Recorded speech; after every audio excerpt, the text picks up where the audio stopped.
आज हम इस वीडियो में बात करने वाले हैं एक बहुत ही इम्पोर्टेंट टॉपिक, कर्क रेखा, जिसे लाइन ऑफ कैंसर भी कहा जाता है।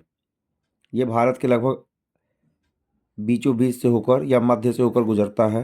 ठीक है, ये भूमध्य रेखा से 23.5 डिग्री उत्तर है। भूमध्य रेखा को हम जीरो मानते हैं। भूमध्य रेखा को विषुवत भी कहा जाता है, साथ में उसे इंग्लिश में इक्वेटर, यानी पृथ्वी को दो इक्वल भागों में बांटता है, इसी वजह से उसको इंग्लिश में इक्वेटर और हिंदी में भूमध्य रेखा, भूमि को जो मध्य से काटता है। उसके बाद 23.5 डिग्री ऊपर ये जो है ये लाइन ऑफ कैंसर कहलाता है उससे। अब ये हमारे कुछ प्रमुख राज्यों से होकर गुजरता है। ऐसे 8 राज्य हैं जहाँ से लाइन ऑफ कैंसर या कर्क रेखा जो है होकर जाती है। हमने एक मैप के ऊपर एक काल्पनिक रेखा ये खींची है, इसको हम कर्क रेखा मानते हैं।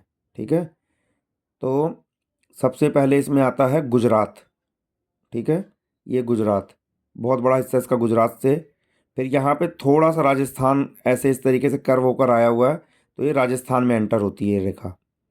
उसके बाद मध्य प्रदेश, फिर उसके बाद यहाँ पे छत्तीसगढ़। मध्य प्रदेश से एक नया राज्य बना है छत्तीसगढ़, सन 2001 के आसपास बना था, तो नया राज्य है। उसी के जस्ट बगल में झारखंड, जो बिहार से एक नया राज्य बना है, वो भी इसी के साथ बना था। और उसके बाद आता है हमारा पश्चिम बंगाल। पश्चिम बंगाल पश्चिम बंगाल के बाद आता है बांग्लादेश। तो बांग्लादेश अलग देश है, तो हमें अब हमारे मैप के बीच में आता है, इसलिए हम इसको भी देखना पड़ता है, लेकिन हमें इससे भी मतलब नहीं है। हम इसके बाद जाएंगे, हमें क्योंकि हमें हमारे देश में पड़ने वाले 8 राज्यों से होकर गुजरने वाली इस कर्क रेखा के बारे में बात करनी है। तो उसके बाद आता है जस्ट पश्चिम बंगाल के बाद बांग्लादेश। बांग्लादेश को हमें छोड़ देना है। इसके बाद बांग्लादेश के उस तरफ आता है हमारा त्रिपुरा। क्या आता है? त्रिपुरा।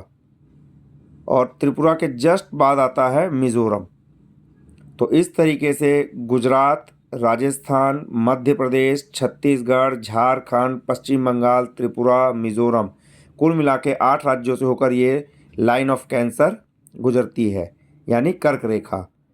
तो मुझे उम्मीद है आप लोगों को ये वीडियो बहुत पसंद आया होगा। धन्यवाद।